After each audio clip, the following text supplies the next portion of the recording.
Hello guys, good morning, good afternoon, good evening. Have a blessed day sa lahat sa ang sulok ka man ng Pilipinas. Ay lubin nawa ng Lord na ligtas tayo sa lahat ng uri ng mga panganib sa lipunang ito.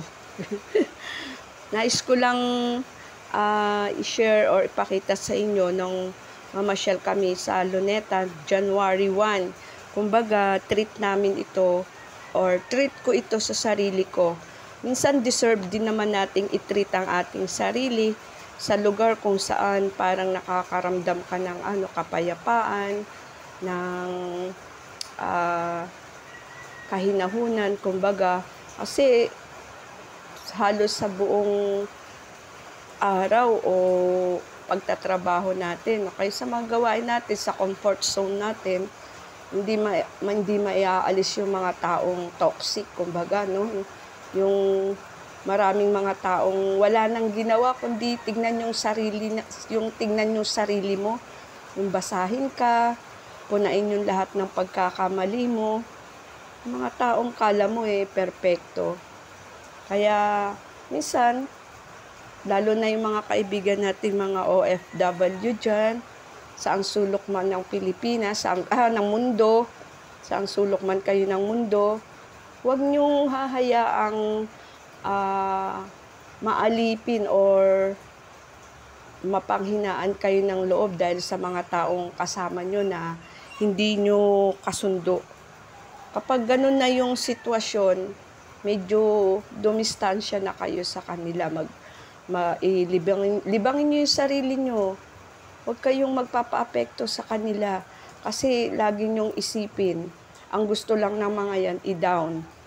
At ikaw naman, lagi mo ring isipin, kailangan mo magtagumpay para sa pamilya mo, kung bakit ka nandyan, bakit ka nagsisikap, kaya huwag ka papaapekto sa kanila. So ito nga guys, ang ganda ng Luneta ngayon. Nakita nyo yan, no? Yung fountain ay super. Tsaka sobrang daming tao.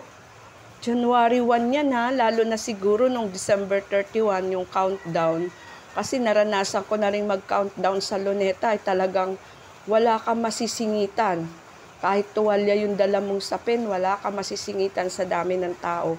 Ito nga January 1 na pero talagang napakaraming tao pa rin.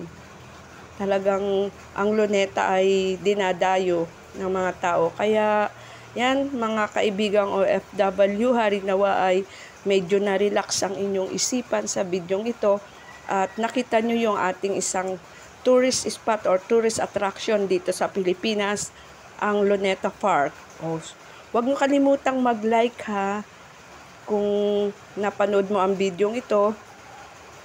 At kung napadaan ka lang, kung bago ka lang sa channel ko, huwag mo na rin kalimutang mag-subscribe at pindutin ang notification bell at piliin ang all para updated ka na sa mga susunod ko mga video. So, yun lang. Have a nice day. God bless everyone. At gaya ng paulit-ulit ko sinasabi, simula ng araw, ng may ngiti sa labi. Bye for now. See you on my next video.